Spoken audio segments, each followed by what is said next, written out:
Hello, power users. Today, we'll be working with the 3D Model Widget, which is powered by Three.js. This will let us enhance our Elementor designs by displaying 3D models and 3D animations directly on the page.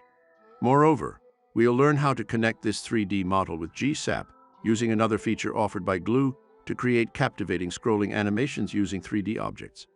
All of this has never been seen before in Elementor, so let's get to it.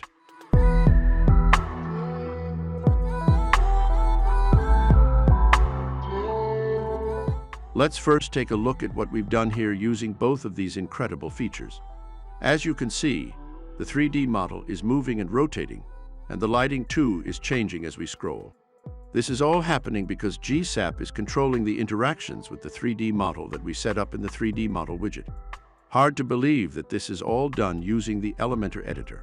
Speaking of which, let's see how we achieved this. First thing we need to do is add a container to our page and add the 3D Model Widget to it. In this case, we've set the container's content width to full width. We set width and max height to the maximum values, and we set the widget's position to be fixed here in the Advanced tab. Later we will see how the container size interacts with the 3D model's visibility and size.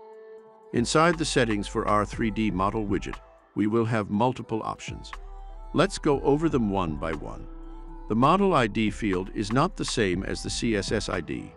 We'll see why in a moment, but first, let's give our model an ID. Let's call it Model. The next thing we have is Allow Preview Rendering. If this is turned off, we won't be able to see our 3D model in the page. This is for performance reasons. With this done, we see that we have plenty of other submenus with many other options.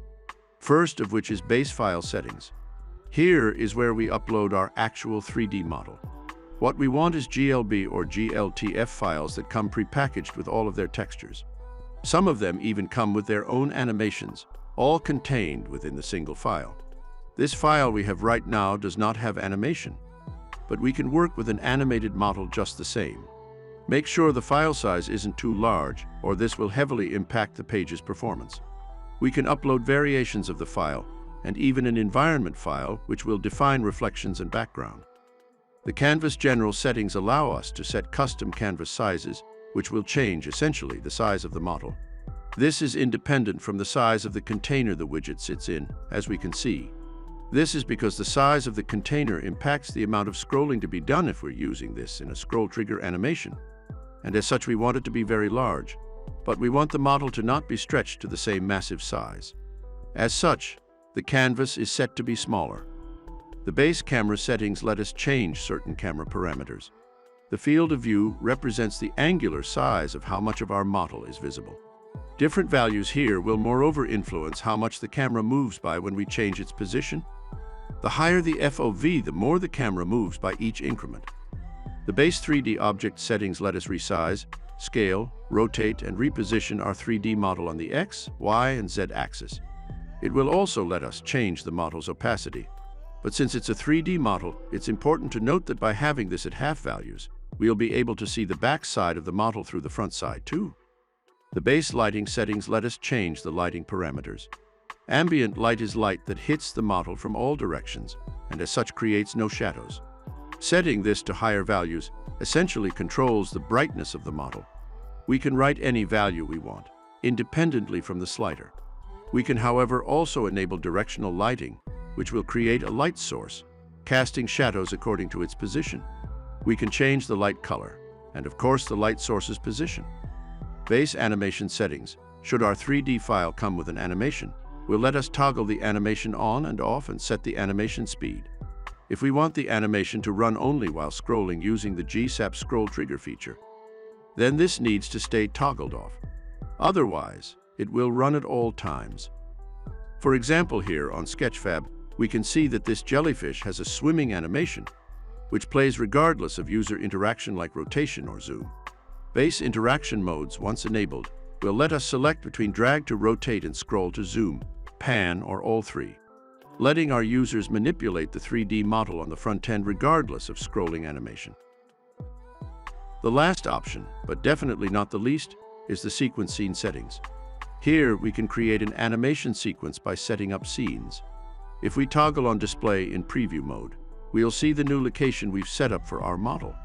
Simply put, the animation which we'll be creating with GSAP Scrolltrigger is a transition from the base values, which will load on page load, to the values of the scene we set here.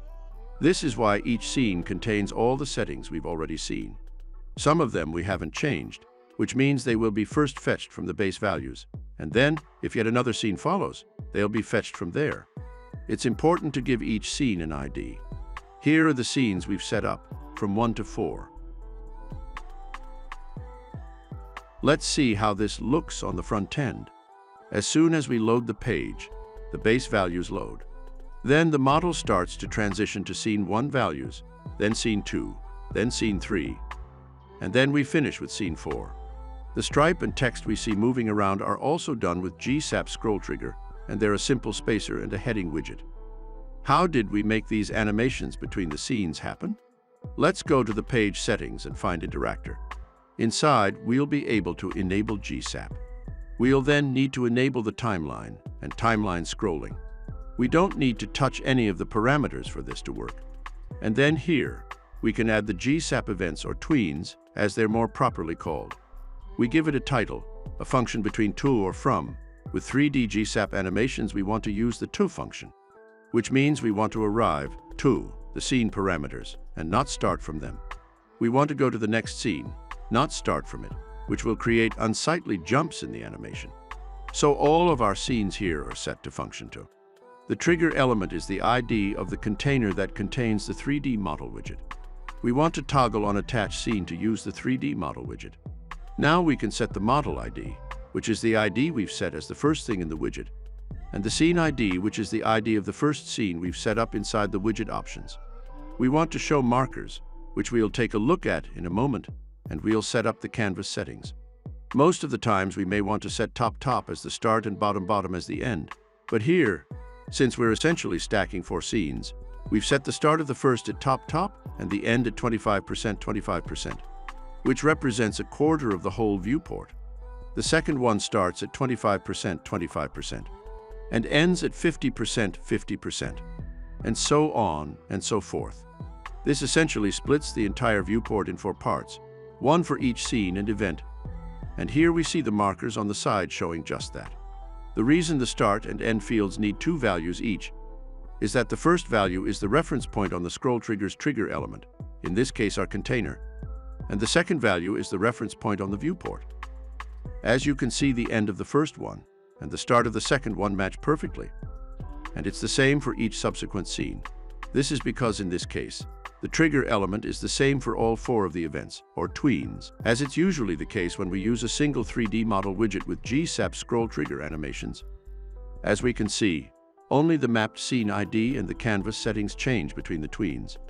To recap, this is because the events, or tweens in this case, only control the animation start and end positions via their individual canvas settings, while the actual animation comes from the scene settings inside the 3D model widget, which are mapped to each tween. We can say that each scene represents a keyframe, while the tweens define the timeline in reference to the amount of scrolling, which is in turn defined by the trigger element size. This is why we set the container's view height to the maximum size, in this case. This is only a very basic setup, and represents only a simple animation among the extremely complex works we can achieve with both the GSAP Scrolltrigger and the 3D model widget. So we're looking forward to what you can achieve with this. As always, we're always looking to improve our features, so feedback is very much appreciated as well. Thank you for watching, and see you next time.